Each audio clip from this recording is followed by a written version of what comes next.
na ọ bụrụ na amara onye ịbụ onye ọfụ afụbeghị anụnụbeghị ihe aga extra mile before amụ ọrụ ga-amụ so a na-amụ based on na ya amaghị onye amụ ihe oyi eme nwa mana ọ bụrụ na amarọ gị ihe aga extra mile and ọbịa mgbe a na-amapụ obi because ịma na ibido with ụmụ akwụkwọ ịgbagote na-ege anya 15 seconds 20 seconds o nwere ihe ikwu tọrọ ụtọ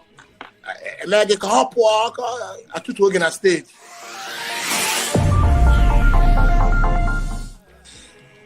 afọ m bụ Valentine Chukwunonso Alexander John Bosco Chigboọgụ obu nwanne onye eji Uncle SP Onye Obodo wee marụ from esi m Ọka Etiti Idemili South Local Government Area na Anambra State wee pụta abụ m onye Igbo bụrụ onye na-eme ihe ejije a na-akpọ comedy n'Igbo na-akwadokwa Igbo ọ na-efu m ịfụchago m nwere ebe nzu birikwuo n'ala Igbo na ebi m n'Ọka Anambra Steeti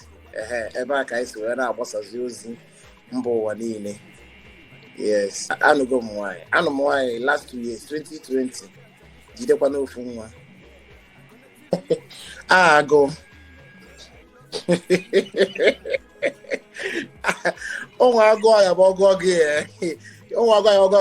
ịchọpụta na ịdị fọnị ịchọpụta na ya agbanwe ndị mmadụ amụ bikos ọ bụ na ihe eriju afọ ya nweta chebe mana agụụ gụọ gị ịsa aka nwere onye nye gị ị na-anyafụ na ị na-emekwa n'ihe eme ya ọfụma why not imezi esi ebe a na-agbarụkwa ego na-atachi ebe a na ya so at a time efuzie na ihe a na-agaziri gị na ịnwere akara aka na ya a na-emezi ihe ndị oyibo na-akpọ packaging na rebranding ịghọtago ka ọ wee tọkwa ụtọ emegide ndị mmadụ alaike ihe ị na-eme ego a na-abịa na ya ikwechirizie na ya ọnwa ọrụ karịa ya ada abịa na skuul ada erejiste na NAFDAC ada enye ya gọọmenti approval na ndị na-emekwa anya ndị kwa na-atọ ụtọ ndị mmadụ na-akwụ ụgwọ na-ekiri gị nwere ọrụ karịa ya so no basically ka ndị oyibo si asụ agụụ ebidoro ya mgbe anyị ka na-agụ akwụkwọ so akwụkwọ ka anyị na-agụ mgbe anyị ka nọ skuul a na-emechalụ ya ụfọdụ dipatịmentị a na-akpọ gị enyecha gị obere ego 5,000 3,000 na-emegide gụchaa skuul pazie full time business a na-emezi ya esi ebe a na-agazi na-emezikwa ihe ndị ọzọ gasịzi maka na anọrọ ofu ebe enene mmọnwụ aka weta akpa eju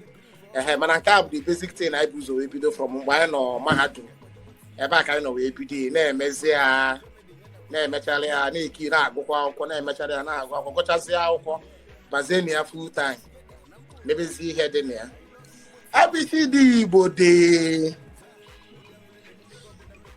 36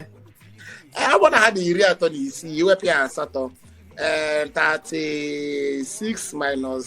8 ya enyezi anyị 24 so mgbochi ume ya dị 24 nye nwe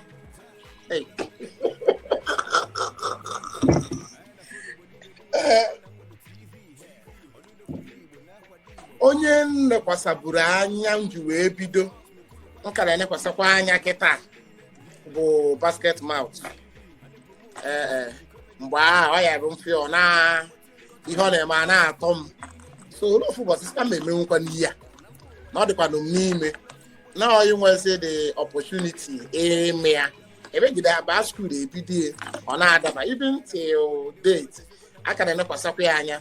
because na anya bụ nwa amadi bụ basket mouth ọgbanigo and ịbara ọnachasị gị na onye agha tigo ọtụgo na ya bụ ọrụ bịa gbarụkwa onye ihe ọ na-eme so I so now one of the people mmasị na ọ motivate unknowingly to him so no asimku nyanwa bụ ihe nnenekata ọkpalie mom na mbe emenwukwa n'ihe anyị aba nne ya anyị ka Chineke si emere onwe ya anyị emere ya na-aga. Anọ m na Facebook Uncle SP UNKUSP, n'ọrụ na Instagram Uncle SP UNKUSP, n'ọrụ na Twitter Uncle SP, n'ọrụ na TikTok ebe a na-eme anyị nọkwa ebe a Uncle SP, n'ọrụ na YouTube mbụ Obodo TV. So na all the social media niile anyị nọsị na ya. Anyị nwa bịa n'isi na anyị nwa na-etu onye ọbụla jee weta erejistago m nke m erejistago m. Anyị na-echezi mgbe anyị agwa anyị na the permanent one apụtago ka anyị je were ya, ma ọ bụrụkwa for registration emego m my own registration. Sorokwa na-agwa ndị mmadụ because ọ bụkwa na ọ dị mkpa, ọ dị very very important mkpa, ọ dị very very important mkpa. Mgbe enwetago m ma ọ bụrụ ma nke enwetago m. Igbo bụ Igbo, ekene m unu. Ọmụwa bụ Uncle SP onye obodo eze ụmụ iyo obodo menwụrụ ife na-ata anụ na-abụ nga chọọchị Sunday fada bụ oge mere chọọchị gbasaa. Ekene m unu ndị niile ihe Igbo na-amasị, ndị na-akwado anyị n'asụsụ anyị na ihe niile anyị na-eme. Adamasị unu daalụnụ, jidenu ka unu ji. Na-ekenekwa unu nwa ndị Igbo TV otegonu nyelebere m aka ịfụnụ mgbe nka na-asa alụ n'afọ mpụta n'afọ kọntent m ebe ha na-ebi biko asị m Chineke gọzibe unu. Na-agwa ndị mmadụ sobenu ndị Igbo TV, iburu onye Igbo bụrụ nwa afọ Igbo na-amasị, sobenu Igbo TV. Ha nọ ihe niile ebe ọ bụla ịbịa, mana YouTube mana Facebook mana taịpụ Igbo TV ihe afụfe ebe a. Ihe niile ha na-ebupụ ihe gbasalụ omenala Igbo, asụsụ Igbo, ejiji Igbo, ihe niile gbasala ndị Igbo. Maka na anyị lapụ nke anyị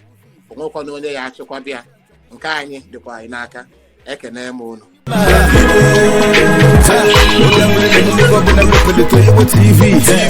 na phone body de bunga choseko na ngolo TV onundo kuli Igbo na kwa Igbo kwa Igbo TV a comedy what they bring for us ne kulu kwa DP umu Igbo nile ya kwa Igbo TV and they promote music comedy yana kwa movies and promoting culture and traditions of Igbo dine and connecting Igbos together number one. I love Igbo TV.